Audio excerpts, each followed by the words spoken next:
Good morning, सुप्रभात। आज हम लोग महाजनपदों के उदय के बारे में पढ़ेंगे, फिर जैन धर्म के बारे में पढ़ेंगे। तो चलिए शुरू करते हैं। महाजनपद, महाजनपदों का उदय। महाजनपदों को उदय पता है बुद्ध के जन्म के पूर्व 6ठी शताब्दी ईसा पूर्व में भारतवर्ष 16 जनपदों में बटा हुआ था। इसकी जानकारी हमें बौद्ध ग्रंथ अंगुत्तर निकाय से मिलता है। यानी महाजनपदों का जो विवरण है, जो वर्णन है, किस में है? अंगुत्तर निकाय में है। अंगुत्तर निकाय किस धर्म का ग्रंथ है? अंगुत्तर निकाय जो है बौद्ध धर्म का ग्रंथ है। बौद्ध धर्म के अंगुत्तर निकाय के अनुसार जनपदों की संख्या यानी महाजनपदों की संख्या 16 थी। कितनी थी? 16। चलिए आगे चलते हैं। उसमें पहला था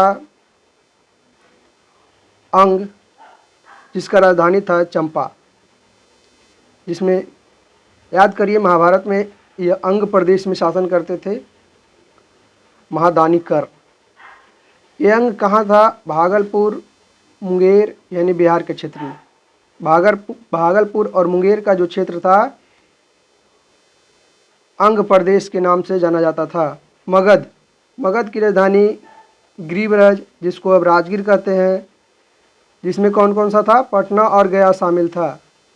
पटना और गया उस समय का मतलब गया, हाँ, पटना और गया शामिल था। यानी उस समय नवादा भी, उस समय नालंदा, नवादा, ये सब ही मगध में ही आता था। वो भी बिहार में था। मगध कहाँ था? बिहार में। काशी यूपी में इसका राजधानी वाराणसी था। और उत्तर प्रदेश वाराणसी के आसपास का क्षेत्र इसके शासन क्षेत्र में आते थे। बतस का राजधानी कौशाम्बी था, है ना। कौशाम्बी इलाहाबाद के आसपास उत्तर प्रदेश में था। आगे बज्जी, वैशाली, विदेह, मिथिला इसका राजधानी था, जिसको हम लोग मिथिला आज कर रहे हैं। वैशाली पहले कहा जाता था या विदेह कहा जाता था। वैशाली भी, ये बज्जी भी बिहार में ही थी, बिहार में ही था। कहाँ था? मुजफ्फरपुर का क्षेत्र और दरभंगा का क्षेत्र जो था, दरभंगा और मुजफ्फरपुर का क्षेत्र जो था वो वैशाली यानी बज्जी था।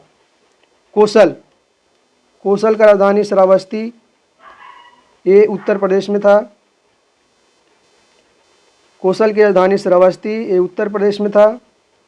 कौन सा क्षेत्र में? आज का जो फैजाबाद है, गोंडा है, बहराइच जो है उत्तर प्रदेश में, ये जो क्षेत्र आता था कौशल प्रदेश में आता था। अवंती का उज्जैन और माहिष्मती यानी मालवा यानी मध्य प्रदेश में आता है।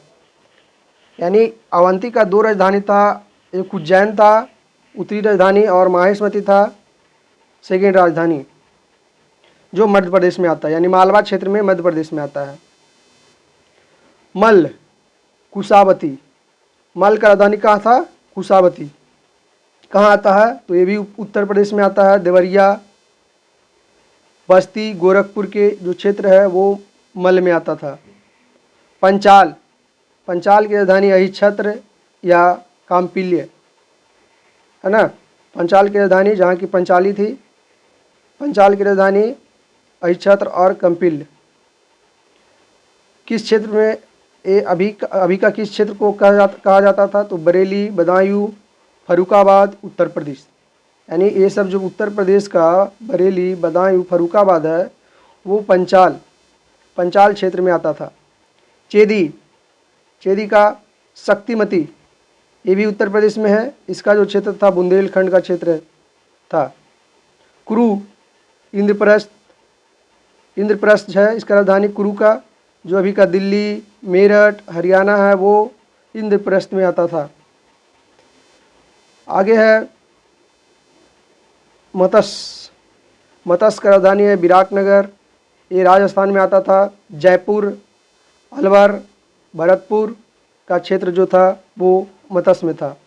कंबोज, कंबोज का राजधानी हाटक है, राजौरी एवं हजारा क्षेत्र में आता था। शूरसेन मथुरा यूपी में आता था, मथुरा का क्षेत्र है। अस्मक का पोटली गोदावरी नदी का क्षेत्र है, जो दक्षिण भारत का एकमात्र जनपद है अस्मक। गांधार जिसका राजधानी तक्षशिला है, रावलपिंडी पेशावर यानी अभी का पाकिस्तान में ये है गंधार, जहाँ क्या हम लोग का मतलब जो महाभारत का थे गंधार राज सपनी थे, यहीं कहीं थे। फिर से एक बार देखते हैं महाजनपद और राजधानी। यंग की राजधानी चंपा, अंग की राजधानी चंपा, मगध की राजधानी गिरिव्रज राजगीर, काशी की राजधानी वाराणसी, काशी की राजधानी वाराणसी, बतस की राजधानी कौसंबी, बतस की राजधानी कौसंबी, बज्जी की राजधानी वैशाली या विदेह, कौशल की राजधानी श्रावस्ती, अवंती की राजधानी उज्जैन या माहेश्वती, मल की राजधानी खुशामती। मल की राजधानी कहाँ थी? खुशामती। मल की राजधानी खुशामती। पंचाल, अहिच्छत्र या काम्पिल्य, ये दोनों उसका राजधानी का नाम था।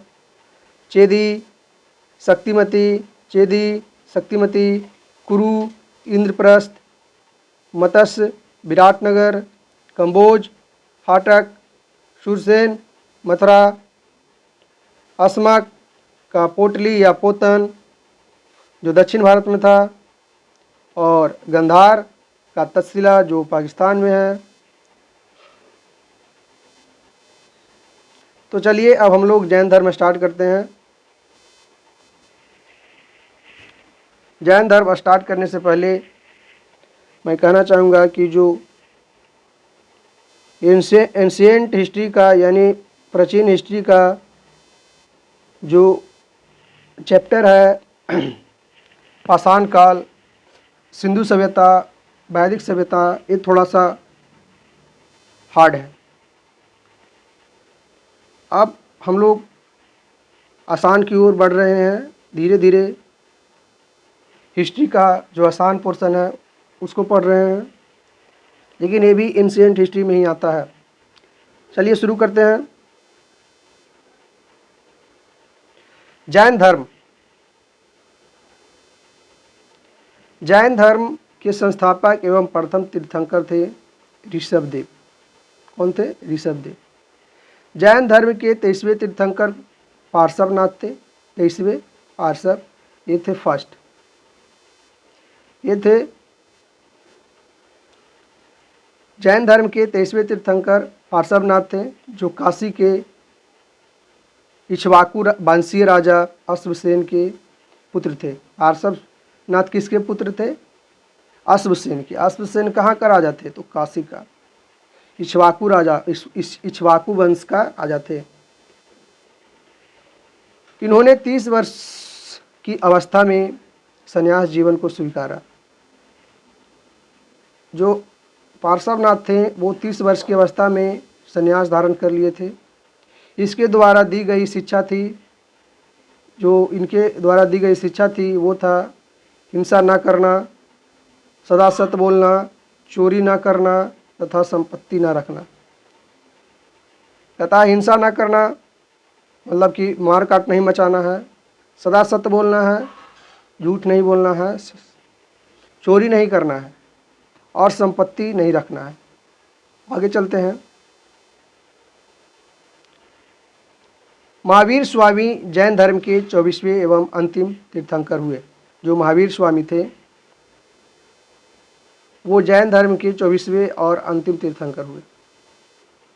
महावीर का जन्म 540 ईसा पूर्व में हुआ था, यानी ईसा मसीह के जन्म के से 540 ईसा पूर्व पहले महावीर का जन्म हुआ था। कहाँ हुआ था? कुंडग्राम। कहाँ हुआ था? कुंडग्राम। कुंडग्राम कहाँ पड़ता था? वैशाली में हुआ। इनके पिता का नाम सिद्धार्थ, जो यात्रिक कुल के सरदार थे। इनके पिता का नाम क्या था? सिद्धार्थ था, यात्रिक कुल का सरदार थे। और माता त्रिशला लिच्छवी राजा चेटक की बहन थी। इनका माता का नाम था त्रिशला और ये राजा चेटक की बहन थी। राजा चेटक कहाँ का राजा था? लिच्छवी का राजा चेटक की बहन त्रिशला जो थी महावीर स्वामी का माँ थी। महावीर की पत्नी का नाम यशोदा एवं पुत्री का नाम अनुज्या प्रियदर्शनी थी। महावीर का पत्नी का नाम जो था यशोदा था और इनके पुत्री का नाम अनुज्या प्रियदर्शनी थी, है ना। इनका पुत्री का नाम अनुज्या प्रियदर्शनी था। महावीर के बचपन का नाम वर्धमान था। महावीर का जो बचपन का नाम था वो क्या था? वर्धमान था। इन्होंने 30 वर्ष की उम्र में माता पिता की मृत्यु के पश्चात अपने बड़े भाई नंदीवर्धन से अनुमति लेकर संन्यास जीवन स्वीकार किए थे। जो महावीर स्वामी थे जिनका बचपन का नाम वर्धमान था, ये भी 30 वर्ष की उम्र में अपने बड़े भाई नंदीवर्धन से अनुमति लेकर संन्यास जीवन को स्वीकारा। 12 वर्ष की कठिन तपस्या के बाद महावीर को जृंबिक के समीप ऋजुपालिका नदी के तट पर साल वृक्ष के नीचे तपस्या करते हुए संपूर्ण ज्ञान का बोध हुआ। यानी कितने वर्ष की कठिन तपस्या के बाद महावीर को ज्ञान की प्राप्ति हुई? तो 12 वर्ष। कहाँ? जृंबिक के समीप ऋजुपालिका नदी के किनारे। और किस वृक्ष के नीचे? साल वृक्ष के नीचे। इस समय से महावीर जीन जब ज्ञान की प्राप्ति हुआ तो महावीर स्वामी जो थे वे जीन कहलाएं। यानी जीन मतलब विजेता होता है। अरहत मतलब पूज्य होता है, अरहत कहलाएं।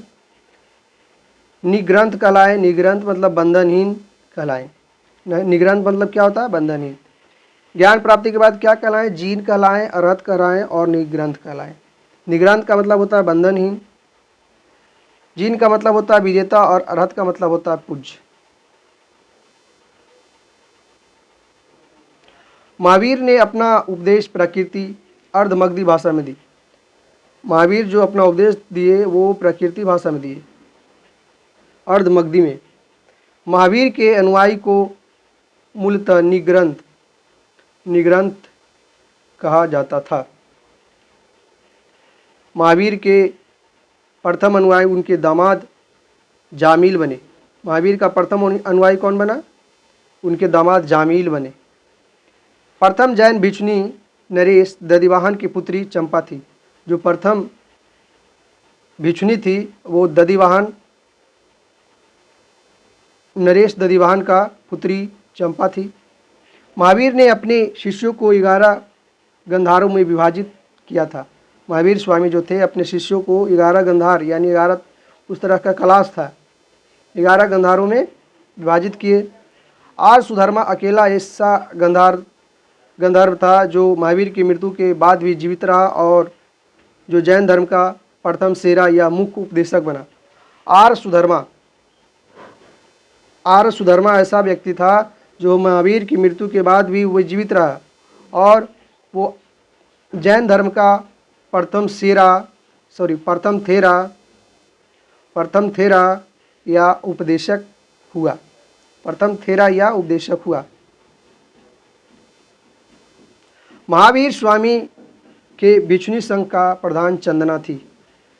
महावीर स्वामी जो थे इनका भिक्षुनी संघ यानी लेडीज भिक्षु जो थी उनका जो प्रधान थी वो कौन थी? चंदना थी। चंदना लेडीज भिक्षुनी का यानी महिला भिक्षुनी जो होती थी, भिक्षुनी संघ होता था, उनका प्रधान थी। आगे देखते हैं।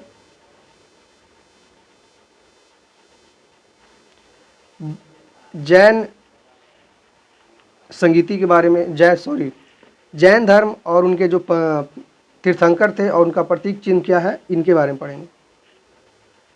तो पहला ऋषभदेव जो प्रथम थे उनका था साड़। ऋषभ से ऐसा अनुभव होता है कि वृषभ कहा जा रहा है, तो ऋषभ का साड़। अजीतनाथ हाथी उनका प्रतीक चिन्ह था। संभव जो तृतीय थे, संभवनाथ घोड़ा था। संपार्श्व जो 7वां थे, स्वास्तिक था। संपार्श्व शास्त्रिक। शांति 16वां थे जिनका था हिरण। अरनाथ, अरनाथ जो 18वां थे उनका था मीन यानी मछली। नामी 21वें थे जिनका था नील कमल। अरिष्नेमी 22वें थे जिसका संग था। पार्श्व 23वें थे जिनका भी सर्प था, जिनका सर्प था। महावीर 24वें थे जिनका सिंह था। याद रखिएगा, ऋषभदेव का सार था, अजितनाथ का हाथी था, संभव का घोड़ा था, संपार्श्व का स्वास्तिक था, शांति का हिरन था, अरनाथ का मीन था, नामी का नीलकमल था, अरिष्टनेमी का शंख था, अरिष्ट अरिष्ट रिष्ट मतलब शंख, स्पर्श का सर्प था और महावीर के सिंह था। आगे चलते हैं। दो जैन तीर्थंकरों ऋषभदेव एवं अरिष्टनेमी के नामों का उल्लेख ऋग्वेद में मिलता है। दो जो जैन तीर्थंकर हुए, कौन कौन? ऋषभदेव और अरिष्टनेमी। ऋषभदेव और अरिष्टनेमी, इनका नामों का उल्लेख ऋग्वेद में भी मिलता है। ऋग्वेद में इनके बारे में कुछ बात लिखे गए हैं। अरिष्टनेमी को भगवान कृष्ण का निकटतम संबंधी माना जाता है। जो अरिष्टनेमी थे इनको भगवान कृष्ण का निकट संबंधी माना जाता है। लगभग 300 ईसा पूर्व में मगध में 12 वर्षों का भीषण अकाल पड़ा। लगभग 300 ईसा पूर्व में क्या हुआ? मगध में एक बहुत बड़ा अकाल पड़ा, जिसके कारण भद्रबाहु जो थे अपने शिष्यों सहित कर्नाटक चले गए, किंतु कुछ अनुयायी स्थूलभद्र के साथ मगध में ही रुक गए। यानी दो महावीर का जो अनुयायी थे, एक भद्रबाहु थे और एक स्थूलभद्र थे। तो भद्रबाहु कुछ को लेकर के कर्नाटक चल गए जब अकाल पड़ा तो, और स्थूलभद्र जो थे वो मगध में ही रुक गए। भद्रबाहु के वापस लौटने पर मगध के साधुओं में से उनका गहरा मतभेद हो गया।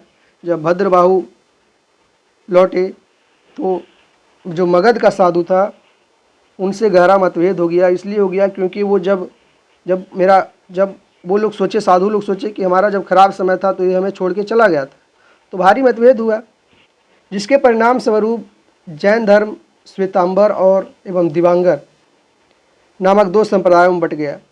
जैन धर्म दो, श्वेतांबर और दिगंबर, श्वेतांबर और दिगंबर में बट गया।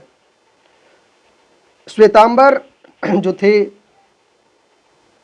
वो स्थूलभद्र के शिष्य को कहा जाता था, स्थूलभद्र के शिष्य को श्वेतांबर कहा जाता था।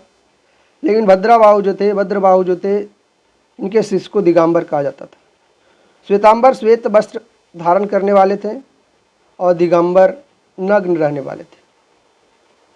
यानी भद्रबाहु जब यहाँ से गए तो दक्षिण भारत यानी कर्नाटक में गए तो वहाँ उन्हें दिखते हुई होगी कुछ दिन, मतलब कि रहने के व्यवस्था करना हुआ होगा, तो पहले पेट भरे या कपड़ा पहने। तो वे लोग ऐसा नियम बनाए कि हम लोग को कपड़ा नहीं पहनना है और ये जो नग्न रहना है, और नग्न रहने वाले को क्या कहता है? दिगंबर। और स्थूलभद्र यहाँ जो क्या किए? श्वेत वस्त्र धारण करने लगे। आगे दिगंबर और श्वेतांबर में क्या क्या अंतर है, क्या समानता है, इसके बारे में पढ़ेंगे। दिगंबर ये पांचों निग्रहों का पालन करते हैं, यथा सत्य, अहिंसा, आस्ते, अपरिग्रह और ब्रह्मचार। जितने भी निग्रहों हैं जो जैन महावीर स्वयं दिए, सत्य, अहिंसा, आस्ते, अपरिग्रह, ब्रह्मचार, ये पांचों का पालन करते हैं। श्वेतांबर ये 4 निग्रह पालन करते हैं, जिसमें सत्य है, अहिंसा है, आस्ते है और अपरिग्रह है। ब्रह्मचर्य का पालन नहीं करते हैं।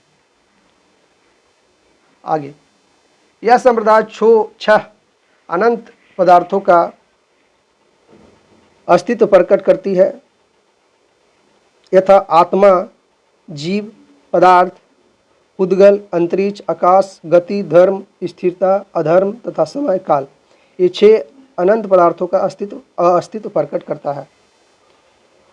यह समय को छोड़कर 5 अनंत पदार्थ को अस्तित्व स्वीकार करता है। आत्मा, पदार्थ, अंतरिक्ष, गति एवं स्थिरता। आत्मा, पदार्थ, अंतरिक्ष, गति एवं स्थिरता। आगे चलते हैं। इसमें महिला तीर्थंकर नहीं हो सकती। इसमें महिला तीर्थंकर नहीं हो सकती, यानी किसमें? तो दिगंबर में महिला तीर्थंकर नहीं हो सकती। दिगंबर में महिला तीर्थंकर नहीं हो सकती, लेकिन श्वेतांबर में महिला तीर्थंकर हो सकती है। यह मानते हैं कि महावीर ने विवाह नहीं किया। जो दिगंबर है वो मानते हैं कि महावीर ने विवाह नहीं किया, लेकिन श्वेतांबर मानते हैं कि महावीर ने विवाह किया और उनकी संतान भी थी। ये मानते हैं कि 19वें तीर्थंकर मल्लीनाथ पुरुष थे। यानी दिगंबर जो है वो मानते हैं कि 19वें तीर्थंकर कौन थे? मल्लीनाथ, वो पुरुष थे। इंपॉर्टेंट है, याद करिएगा। 19वें तीर्थंकर कौन थे? मल्लीनाथ। वो क्या थे? पुरुष थे। कौन मानते हैं? दिगंबर। लेकिन श्वेतांबर मानते हैं कि मल्लीनाथ स्त्री थे। मल्लीनाथ क्या थे? स्त्री थी, है ना। दिगंबर का कहना है कि मूल जैन आगम ग्रंथ खो चुका है। मूल जैन आगम है, आगम ग्रंथ जो है वो खो चुका है। लेकिन श्वेतांबर मानते हैं कि जो जैन आगम ग्रंथ है वो है और उसे वो स्वीकार करते हैं। दिगंबर मानते हैं कि कैवल्य प्राप्ति के बाद उपवास करके रहा जा सकता है। यानी जब कैवल्य प्राप्ति हो जाता है तो हम लोग उपवास कर सकते हैं, उपवास करके जीवन यापन कर सकते हैं, यानी भूखे रहकर जीवन जी सकते हैं। लेकिन श्वेतांबर मानते हैं कि केवल प्राप्ति के बाद भोजन की आवश्यकता पड़ती है। दिगंबर मानते हैं कि ये स्त्रियों के इसी जीवन में मुक्ति का विरोध करते हैं। मतलब कि दिगंबर मानते हैं कि जो स्त्री हैं उनका इस जीवन में मुक्ति असंभव है, वो उनको मुक्ति नहीं मिल सकता है। लेकिन श्वेतांबर मानते हैं कि स्त्री को भी इसी जीवन में मुक्ति मिल सकती है, मुक्ति के अधिकार है उनको। दिगंबर जो है श्वेत वस्त्र नहीं पहनते हैं क्योंकि इसे निर्वाण मोक्ष बाधक बनाते हैं। यानी जब हम वस्त्र पहनते हैं इसका मतलब है कि मोक्ष हमें नहीं मिल सकता है, मोक्ष पाने में हमको बाधक मिलता है। लेकिन श्वेतांबर मानते हैं कि वे श्वेत वस्त्र पहनते हैं तथा इसे निर्वाण में बाधक नहीं मानते हैं। यानी जब निर्वाण प्राप्ति में ये बाधक नहीं है श्वेत वस्त्र, यानी मोक्ष प्राप्ति में। आगे हम लोग जैन संगीतियाँ के बारे में पढ़ेंगे। संगीतियाँ मतलब सभा होती है। तो प्रथम जैन संगीतियाँ 300 ईसा पूर्व में हुआ था। कहाँ हुआ था? पाटलिपुत्र में। जो पहले अभी पटना है वो पहले पाटलिपुत्र था। और उसके अध्यक्षता कौन किए थे? स्थूलभद्र, क्योंकि भद्रबाहु चले गए थे कहाँ? कर्नाटक। द्वितीय थे 312 ईस्वी में। 312 ईस्वी में याद रखिएगा, 312 ईस्वी में। कहाँ? बल्लभी गुजरात में। और इसकी अध्यक्षता कौन किए थे? क्षमा श्रवण।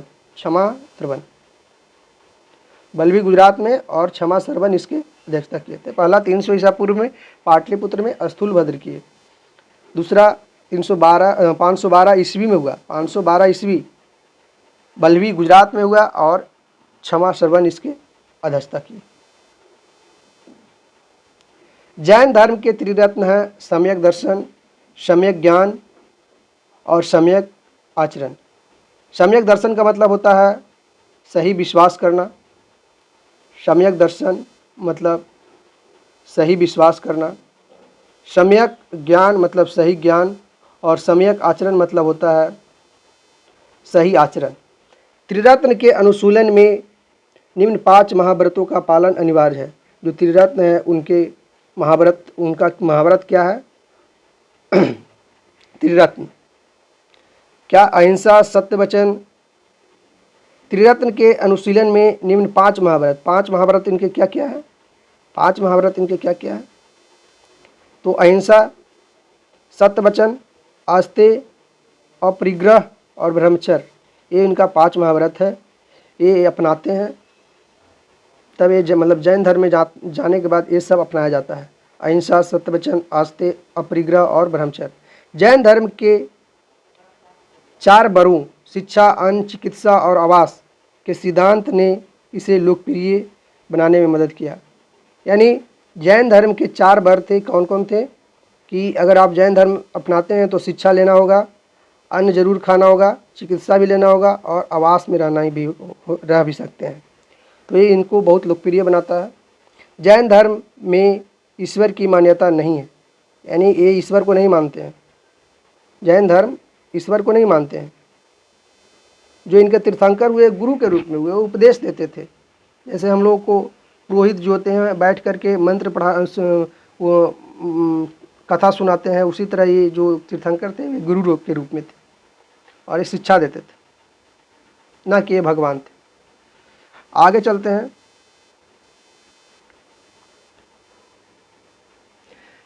जैन धर्म में आत्मा की मान्यता है। ये कहते हैं कि आत्मा है और ये आत्मा में मान्यता रखते हैं।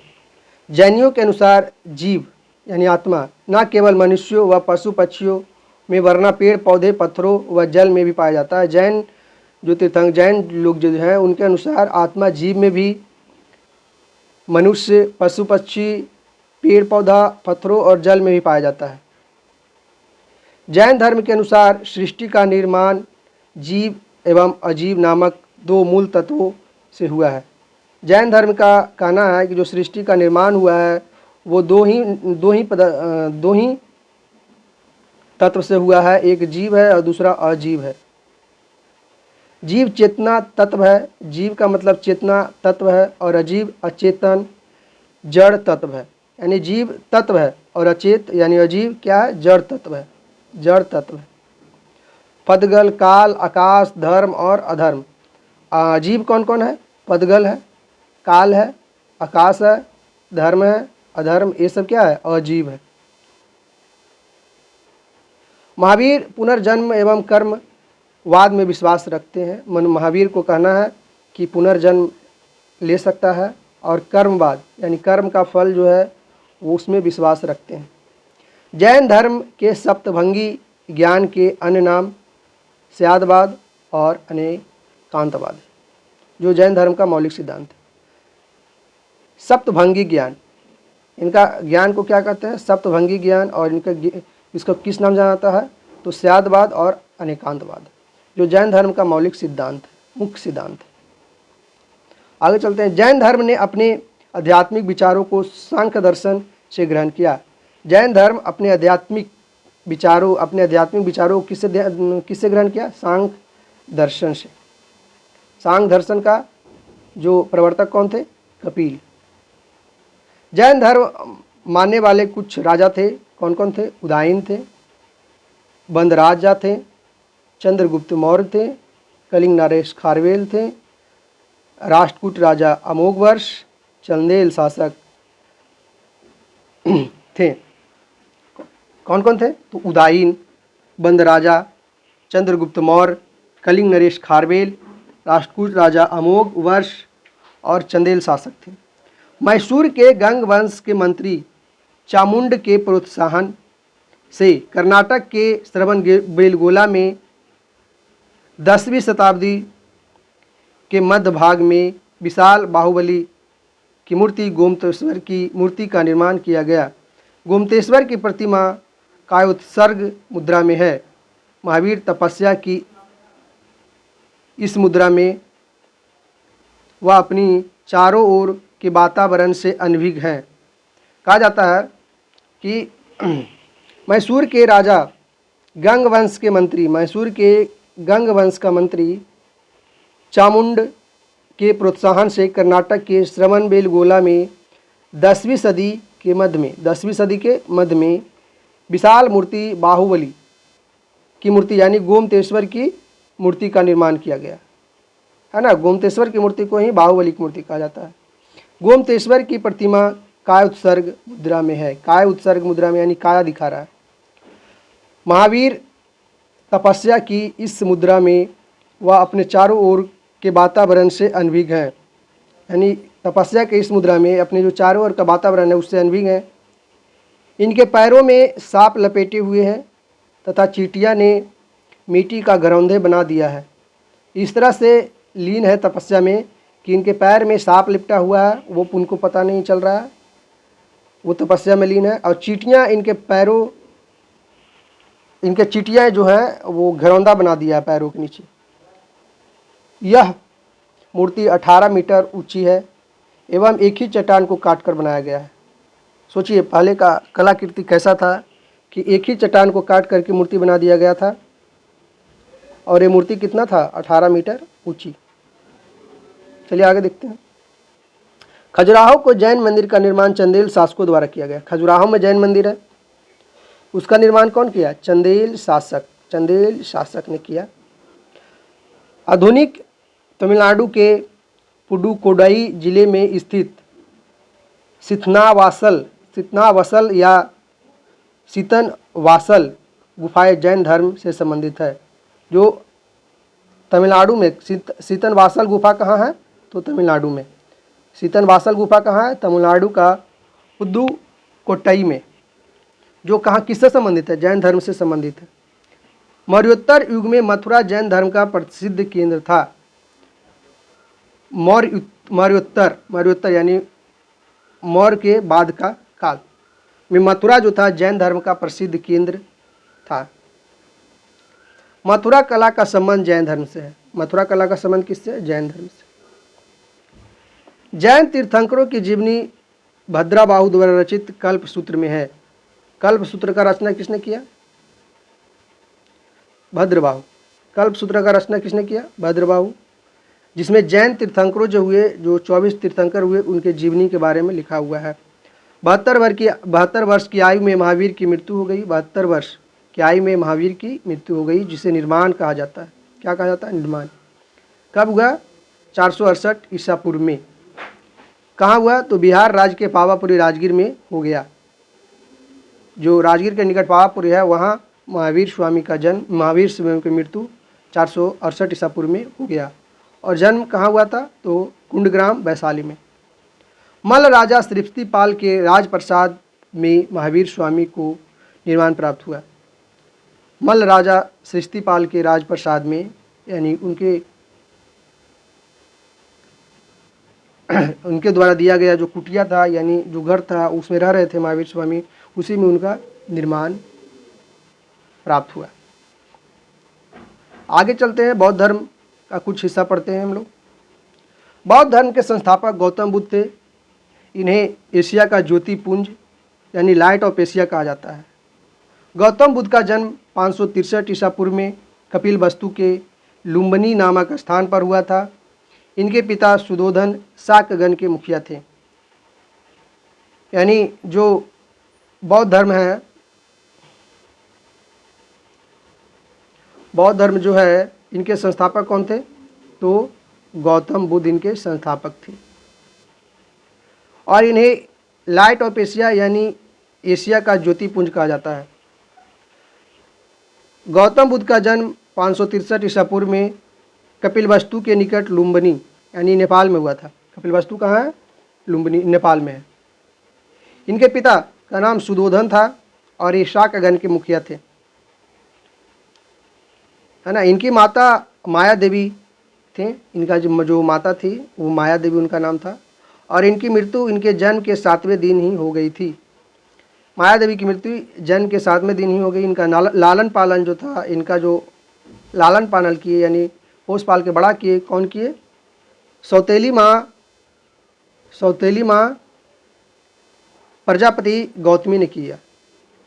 प्रजापति गौतमी इनके मौसी थे और जो जन्म लिए थे तो ये प्रजापति गौतमी खुशी के कारण आए थे, लेकिन इनका माँ का देहांत हो गया और देहांत होने के कारण राजा सुधोधन जो थे इनके मौसी से शादी कर लिए। इस तरह प्रजापति गौतमी जो थे गौतम बुद्ध का सौतेली माँ बन गई, मौसी से सौतेली माँ बन गई। इनके बचपन का नाम सिद्धार्थ था। गौतम बुद्ध का विवाह 16 वर्ष की अवस्था में यशोधरा के साथ हुआ। इनके पुत्र का नाम राहुल हुआ। याद रखिएगा, जो गौतम बुद्ध का बचपन का नाम था सिद्धार्थ था, लेकिन महावीर स्वामी का पिता के भी नाम सिद्धार्थ था, लेकिन वो गौतम बुद्ध नहीं थे। Is it clear? उनका जो सिद्धार्थ नाम था वो अलग थे और ये सिद्धार्थ अलग है। आगे हम लोग पढ़ते हैं कि गौतम बुद्ध का जो प्रतीक चिन्ह है वो क्या क्या है। तो गौतम बुद्ध जब जन्म लेते हैं तो उस समय का जो प्रतीक चिन्ह है कमल और साड़ है। क्या है? जन्म का प्रतीक चिन्ह क्या है? कमल और साड़। गृह त्याग का प्रतीक चिन्ह क्या है? घोड़ा है। ज्ञान का प्रतीक चिन्ह तो पीपल है। प्रथम चक्र या उपदेश, प्रथम उपदेश का जो प्रतीक चिन्ह है वो चक्र है। प्रथम उपदेश का, यानी जब प्रथम उपदेश दिए थे तो वो उसका प्रतीक चिन्ह क्या था? चक्र था। निर्वाण मतलब जब इनका मृत्यु हो गया था तो इनका जो प्रतीक चिन्ह था वो पद चिन्ह था। और मृत्यु, निर्वाण एक प्राप्त हुआ, एक मृत्यु, सॉरी निर्वाण अलग है, मृत्यु अलग है। निर्वाण प्राप्त हुआ तो वो पद चिन्ह हुआ, और निर्वाण मृत्यु को कहीं कहा जाता होगा, वो पद चिन्ह हुआ, और मृत्यु स्तूप, मृत्यु का उनका जो था स्तूप था। इनका मृत्यु का महापरिनिर्माण कहा जाता है। तो शायद निर्माण और मृत्यु एक ही होगा, लेकिन निर्माण का पद चिन्ह जब ये इनका आत्मा शरीर से निकला होगा उस समय को निर्माण कहा जाता होगा, और जब इनको स्तूपों में बांटा गया होगा यानी क्रियाक्रम किया होगा तो उसको मृत्यु कहा गया होगा। और उसका क्या था? प्रतीक चिन्ह स्तूप था, यानी स्तूपों में इनको विभक्त किया गया। आगे देखते हैं। सिद्धार्थ जब कपिलवस्तु की सैर पर निकले तो उन्हें निम्न 4 दृश्यों को क्रमशः देखा। सिद्धार्थ जब कपिलवस्तु के सैर पर निकले तो उन्होंने 4 दृश्य देखा। कौन कौन? बूढ़ा व्यक्ति, एक बीमार व्यक्ति, एक शव और एक सन्यासी। बूढ़ा व्यक्ति, एक बीमार व्यक्ति और एक शव और एक सन्यासी। बूढ़ा व्यक्ति देखे तो ये अपना सारथी से पूछे कि ये कौन सा आदमी है? तो सारथी इनका बताया कि महाराज ये एक जीवन का एक हिस्सा है जो मृत्यु के समय आता है, मृत्यु से पहले आता है, वो वृद्ध अवस्था कहा जाता है। और एक बीमार व्यक्ति बोले कि ये भी जिंदगी का एक पार्ट है जिसमें आदमी रोग से ग्रसित हो जाता है, उसी को बीमार व्यक्ति कहते हैं। शव, जो मरने के बाद जब आत्मा निकल जाती है तो उसे शव कहते हैं। और सन्यासी क्या है? तो सन्यासी जब वो सब संसार को समझ जाते हैं, उनको लगता है कि संसार में कुछ नहीं है, बस भगवान का ही नाम जपो, तो वो सन्यासी बन जाते हैं। सांसारिक समस्याओं से व्यथित होकर सिद्धार्थ ने 29 वर्ष की अवस्था में गृह त्याग किया, जिसे बौद्ध धर्म का महाअभिनिष्क्रमण कहा गया, जिसे बौद्ध धर्म का महाअभिनिष्क्रमण कहा गया। कब? 29 वर्ष की अवस्था में बौद्ध ने अपना गृह त्याग दिया, और इस गृह त्यागने की घटना को महाअभिनिष्क्रमण कहा गया, यानी निष्कासन हुआ, एक महान विभूति का निष्कासन हुआ, तो निष्क्रमण कहा गया। गृह त्याग करने के बाद सिद्धार्थ बुद्ध ने वैशाली के अलार कलाम से सांख्य दर्शन की शिक्षा ग्रहण की। अलार कलाम सिद्धार्थ के प्रथम गुरु हुए, जिससे उन्हें शून्य का ज्ञान प्राप्त हुआ। यानी जब गृह त्याग किए तो वो बहुत सारे गुरुओं से मिले, उसमें एक गुरु थे वैशाली का अलार कलाम। वो सांख्य दर्शन का शिक्षा इनको दिए। अलार कलाम सिद्धार्थ के प्रथम गुरु हुए। अलार कलाम जो हुए प्रथम गुरु हुए। वो शिक्षा तो ग्रहण कर लिए थे, सांसारिक शिक्षा वो ग्रहण कर लिए थे, लेकिन जो दार्शनिक शिक्षा था वो दर्शन शास्त्र का अध्ययन किए थे। यानी पहला सांख्य दर्शन अलार कलाम से सीखे, जिससे उनको शून्य का ज्ञान प्राप्त हुआ, है ना। शून्य मतलब पूरा जो ब्रह्मांड है वो एक शून्य है, वो शून्य नहीं, जीरो नहीं, है ना। अलार कलाम के बाद सिद्धार्थ ने राजगीर के रुद्रा क्रामपुत्र से शिक्षा ग्रहण की, जिससे उन्होंने योग का ज्ञान लिया। योग का ज्ञान राजगीर का जो शिक्षक थे रुद्रा क्रामपुत्र, उससे वो योग का ज्ञान लिए। तो दूसरे गुरु, योग का गुरु इनको कौन थे? रुद्रा क्रामपुत्र। चलिए कुछ और हम लोग देखते हैं। उरुवेला में सिद्धार्थ को कौंडिल्या, बप्पा, भादिया, महानामा एवं अस्सागी नामक 5 साधक मिले। 5 साधक ये भी सत्य के खोज में निकले थे। कौन कौन? कौंडिन्य, बप्पा, भादिया, महानामा एवं आसगी नामक 5 साधक जो थे वो साधना कर रहे थे सत्य की खोज में। बिना अन्न जल ग्रहण किए 6 वर्ष की कठिन तपस्या के बाद 35 वर्ष की आयु में वैशाख की पूर्णिमा की रात निरंजना यानी फल्गु नदी के किनारे पीपल वृक्ष के नीचे सिद्धार्थ को ज्ञान प्राप्त हुआ। तपस्या करते करते 6 वर्ष बीत गया। तभी 35 वर्ष की अवस्था में सिद्धार्थ को वैशाख पूर्णिमा के दिन इनको ज्ञान की प्राप्ति हुई। कहाँ हुई? तो वैशाख पूर्णिमा के रात में उनको ज्ञान की प्राप्ति हुई। कहाँ? तो निरंजना, जिसे अभी फल्गु कहा जाता है, नदी किनारे पीपल वृक्ष के नीचे हुआ। सिद्धार्थ को ज्ञान प्राप्त हुआ। जो ज्ञान प्राप्त का स्थल है वो है बोधगया। कहाँ है? बोधगया। आगे चलते हैं। ज्ञान प्राप्ति के बाद सिद्धार्थ बुद्ध के नाम से प्रसिद्ध हो गए, जाने जाने लगे। यह स्थल बोधगया कहलाया। यह स्थल क्या कहलाया? बोधगया।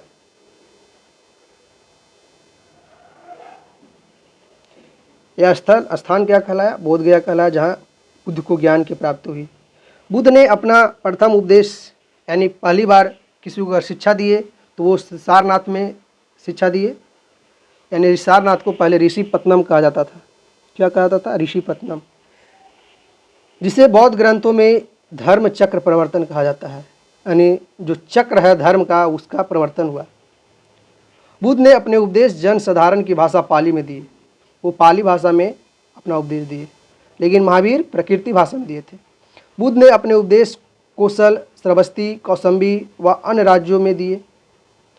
बुद्ध अपना उपदेश देते हुए कौशल गए, वैशाली गए, कौसंबी गए, कुछ अन्य राज्य में भी गए, लेकिन सर्वाधिक उपदेश कौशल देश की राजधानी श्रावस्ती में हुए दिए। सर्वाधिक वो जो ज्ञान का अपना ज्ञान दिए लोगों को, वो कहाँ दिए? श्रावस्ती में। आगे इनके प्रमुख अनुयायी थे कौन कौन? तो बिंबिसार, प्रसेनजीत व उदायन। उदायन जैन धर्म का भी अनुयायी था। बिंबिसार, प्रसेनजीत और उदायन जो था, इनका प्रमुख अनुयायी था। बुद्ध के मृत्यु 80 वर्ष की अवस्था में 583 ईस्वी पूर्व में कुशीनगर, देवरिया, उत्तर प्रदेश में हो गया। 563 ईसा पूर्व में इनको जन्म हुआ था और 483 ईसा पूर्व में इनकी मृत्यु हो गई। कहाँ? कुशीनारा, देवरिया, उत्तर प्रदेश। कुशीनारा, देवरिया, उत्तर प्रदेश में बुद्ध का मृत्यु 80 वर्ष की अवस्था में हो गया। चुंद द्वारा अर्पित भोजन करने के बाद हो गई। चुंद जो थे उनके द्वारा जब भोजन कराया गया तो उनकी मृत्यु हो गई। कहा जाता है कि जहरीला मशरूम का सब्जी बनाकर खिला दिए थे, इसी कारण उनका मृत्यु हो गई। कहीं कहीं लिखा हुआ है कि शुगर का मांस खिलाने से उनकी मृत्यु हो गई, जिसे बौद्ध धर्म का महापरिनिर्वाण कहा जाता है। क्या कहा जाता है? महापरिनिर्वाण। बौद्ध की मृत्यु क्या कहा जाता है? महापरिनिर्वाण कहा जाता है। मल्लों ने अत्यंत सम्मानपूर्वक बुद्ध का अंत्येष्टि संस्कार किया। जो मल्ल थे वो बुद्ध को बहुत ही श्रद्धापूर्वक उनको संस्कार किए। उनका जो पार्थिव शरीर था उनको सही ढंग से अंतिम यात्रा दिए और उनको फिर जलाएं। एवं अनुश्रुति के अनुसार मृत्यु के बाद बुद्ध के शरीर के अवशेषों को 8 भागों में बांटकर इन पर 8 स्तूपों का निर्माण कराया गया। जो बुद्ध को जलाने के बाद जो राख बचा, उस राख से 8 स्तूप बनाया गया। बुद्ध के जन्म एवं मृत्यु की तिथि को चीनी परंपरा के कैंटोन अभिलेख के आधार पर निश्चित किया गया।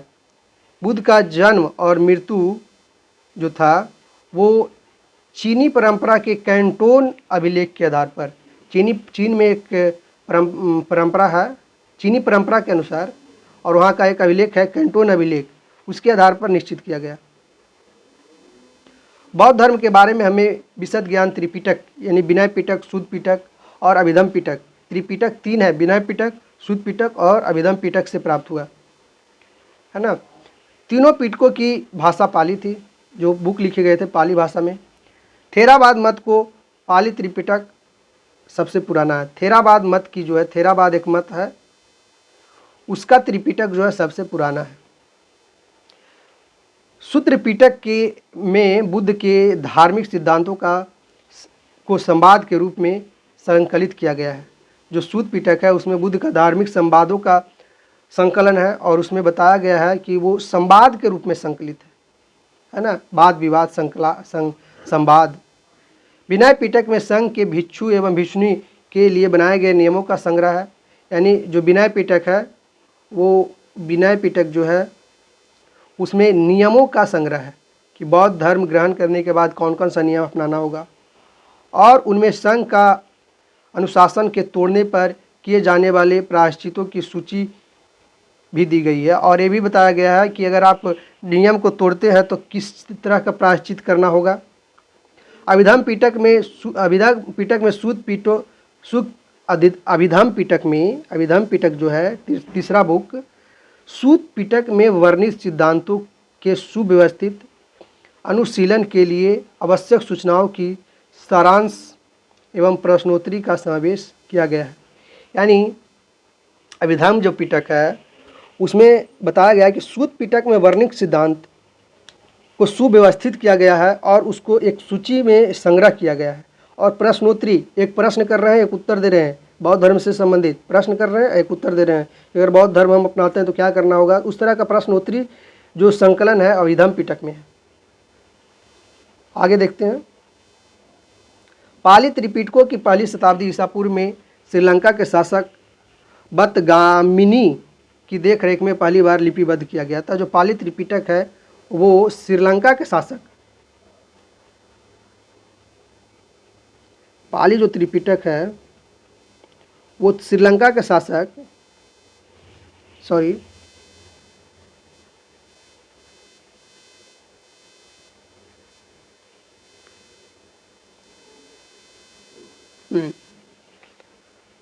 पाली जो त्रिपिटक है वो श्रीलंका के शासक बतगामिनी की देखरेख में पहली बार लिपिबद्ध किया गया था।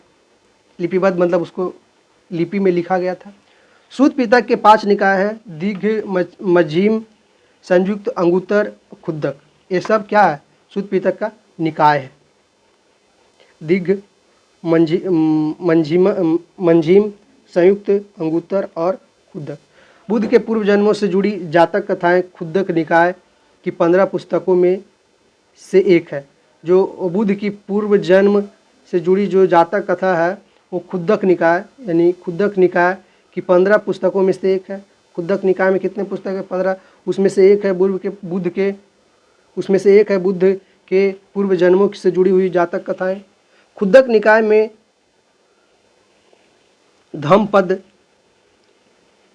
धम्मपद, थेरा गाथा और भैरी गाथा है। खुद्दक निकाय में कौन कौन सी है, धम्मपद है, थेरा गाथा है और भैरी गाथा। धम्मपद का मतलब होता है नैतिक उपदेशों का प्राधामक संकलन, और थेरा गाथा का होता है बौद्ध भिक्षुओं का गीत, और भैरी गाथा का होता है बौद्ध भिक्षुणियों का गीत। थेरावाद बौद्ध भिक्षुओं का गीत और थेरीवाद बौद्ध भिक्षुणियों का गीत। आगे, बौद्ध धर्म मूलतः अनिश्वरवादी है, यानी बौद्ध धर्म ईश्वर को नहीं मानते हैं, आत्मा की परिकल्पना भी नहीं करते हैं। बौद्ध धर्म न तो ईश्वर के बारे में बताते हैं और न तो आत्मा के बारे में को मानते हैं, है ना। बौद्ध धर्म में पुनर्जन्म की मान्यता है। बौद्ध धर्म मानते हैं कि पुनर्जन्म होता है। तृष्णा को क्षीण हो जाने की अवस्था को ही बुद्ध ने निर्माण कहा, यानी जब तृष्णा का क्षीण हो गया, यानी जो दीपक है वो बुझ गया, उसी को निर्माण कहा जाता है। विश्व दुखों से भरा है। बुद्ध बोले कि विश्व दुखों से भरा है। यह सिद्धांत बुद्ध ने उपनिषद से लिया है। कहाँ से लिया है, उपनिषद। बुद्ध के अनुयायियों 2 भागों में विभाजित है। बोले कि विश्व दुखों से भरा है, और जो ये दुख है, दुख का कारण ही इच्छा है। अगर आपके पास इच्छा नहीं है तो दुख नहीं है। अगर कोई व्यक्ति का मृत्यु हो जाता है, मृत्यु तो परम सत्य है ना, इस द्वार में सभी को जाना है, तो किसी व्यक्ति का मृत्यु हो जाता है, लेकिन किसी को इच्छा रहता है कि व्यक्ति और जीवित रहता, और उसी कारण उसको दुख होता है। दुख विश्व दुखों से भरा है, और ये इच्छा पर निर्भर करता है कि अगर आपके पास बहुत ज़्यादा इच्छा व्याप्त होता है तो बहुत ज़्यादा दुख है। किसी को देखकर अगर आप इच्छा व्यक्त करते हैं कि मैं भी इसके जैसा महाराजा होते, अमीर होते, वही दुख का एक कारण बन जाता है। भिक्षुक बौद्ध ग्रंथ के प्रचार के लिए उन्होंने संन्यास ग्रहण किया, जिन्हें भिक्षु कहा गया। जो संन्यास ग्रहण किए बौद्ध धर्म के प्रचार के लिए, तो उन्हें भिक्षु कहा गया। उपासक किन्हें कहा गया? गृहस्थ जीवन व्यतीत करते हुए बौद्ध धर्म अपनाने वाले को उपासक कहा जाता है। आप गृहस्थ जीवन में हैं और फिर भी बौद्ध धर्म अपनाया तो उसे उपासक कहा जाता है। बौद्ध धर्म के वरिष्ठ साध्वी को थेरी के रूप में जाना जाता है। बौद्ध धर्म के जो वरिष्ठ साध्वी हैं उनको थेरी के रूप में जाना जाता है।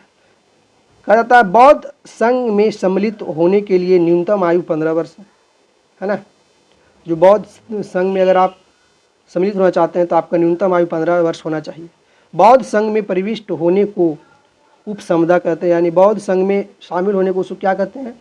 उपसंपदा कहा जाता है। बौद्ध धर्म के त्रिरत्न बुद्ध धम्म संघ है। बौद्ध धर्म के त्रिरत्न कौन कौन है? बुद्ध धम्म संघ। तो स्टूडेंट्स आज इतना ही। थैंक यू वीडियो देखने के लिए।